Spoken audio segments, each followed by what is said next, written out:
नवरात्रि के पावन दिनों में मां कूष्मांडा आपके घर, धन संपत्ति, वैभव, विद्या आदि का संचार करें।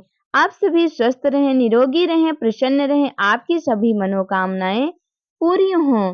देवी कूष्मांडा है निर्भीक और सौम्यता का प्रतीक। माता की कृपा से जीवन में नहीं आते दुख और तकलीफ। नमस्कार भक्तों, जय श्री राम। स्वागत है आप सभी का अपने YouTube चैनल में। आज की वीडियो में आप लोग नवरात्रि के चौथे दिन कूष्मांडा माता की कथा का श्रवण करेंगे। यह कथा सुनने मात्र से ही अखंड सौभाग्य की प्राप्ति होती है, इसलिए हमें नवरात्रि के चौथे दिन मां कूष्मांडा माता की कथा का श्रवण करना चाहिए। नवरात्रि के चौथे दिन मां कूष्मांडा की कृपा आप और आपके परिवार पर सदैव बनी रहे, इसी मनोकामना के साथ आप लोगों को आज सुनाने जा रहे हैं नवरात्रि के चौथे दिन कूष्मांडा देवी की कथा। आप लोग इस कथा को ध्यान पूर्वक भक्ति भाव से श्रद्धा से सुनना, तभी आप लोगों को इसका पूरा फल मिलेगा। वीडियो को बिना स्किप किए हुए कथा को पूरी सुनना, बीच में कहीं छूट न जाए, इस बात का अवश्य ही ध्यान रखें। तो चलिए बिना देरी किए हुए कूष्मांडा माता की कथा आप लोगों को सुनाते हैं। सबसे पहले हम कूष्मांडा माता को प्रणाम करते हैं, उनके चरणों में शीश झुकाते हैं। उसके बाद में आप लोगों को कथा सुनाते हैं।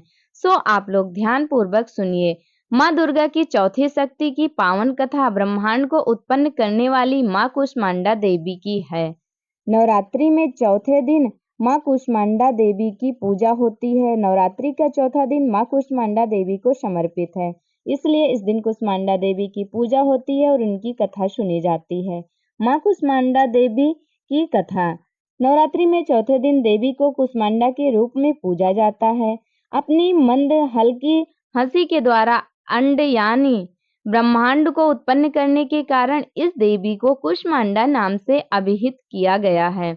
जब सृष्टि नहीं थी, चारों तरफ अंधकार ही अंधकार था, कहीं भी थोड़ा सा भी उजाला नहीं था, हर तरफ अंधेरा छा गया था। तब इसी देवी ने अपने ईसत हास्य से यानी कि अपनी हंसी से ब्रह्मांड की रचना की, इस पूरे सृष्टि की रचना की, इसलिए इसे सृष्टि की आदि स्वरूपा या आदि शक्ति कहा गया है। क्योंकि इन्होंने अपने हंसी से इस सृष्टि की रचना की है, इसलिए ये आदि शक्ति हैं। इस देवी की 8 भुजाएं हैं, इसलिए अष्टभुजा ये कहलाई जाती हैं। इनके 7 हाथों में क्रमशः एक हाथ में कमंडल, दूसरे में धनुष, तीसरे में बाण, चौथे में कमल पुष्प, पांचवें में अमृतपूर्ण कलश, छठवें में चक्र तथा गदा है। 8वें हाथ में सभी सिद्धियों और निधियों को देने वाली जप माला है। इस देवी का वाहन सिंह है और इन्हें कुम्हड़े की बलि प्रिय है। कुम्हड़ा बहुत जगह पर इसे कोहड़ा कहा जाता है या कद्दू कहा जाता है। इन्हें कुम्हड़े की बलि अत्यंत ही प्रिय है। संस्कृत में कुम्हड़े को कुष्मांड कहते हैं, इसलिए इस देवी को कुष्मांडा कहा जाता है। इस देवी का वास सूर्य मंडल के भीतर लोक में है।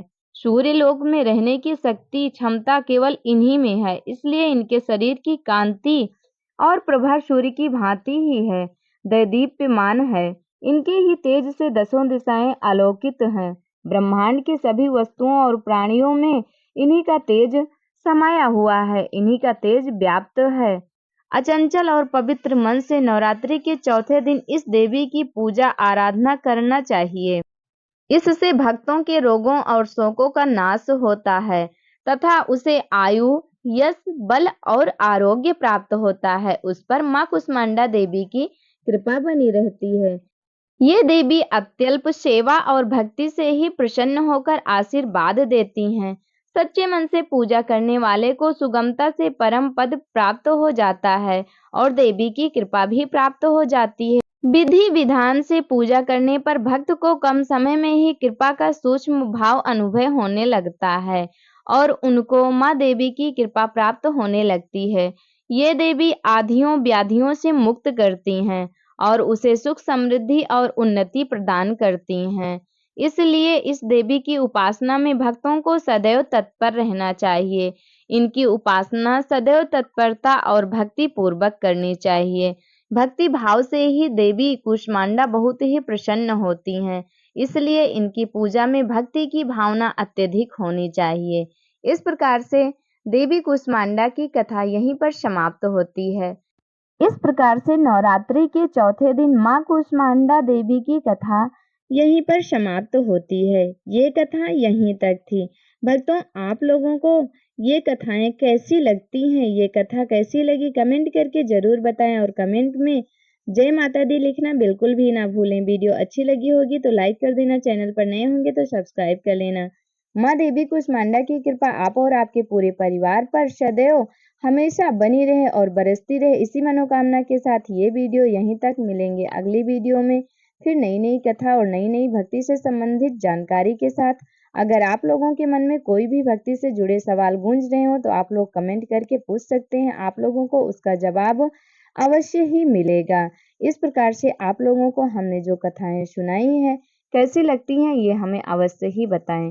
भक्तों, हमारे साथ प्रेम से बोलिए ओम कुष्मांडाय नमः। जय माता दी।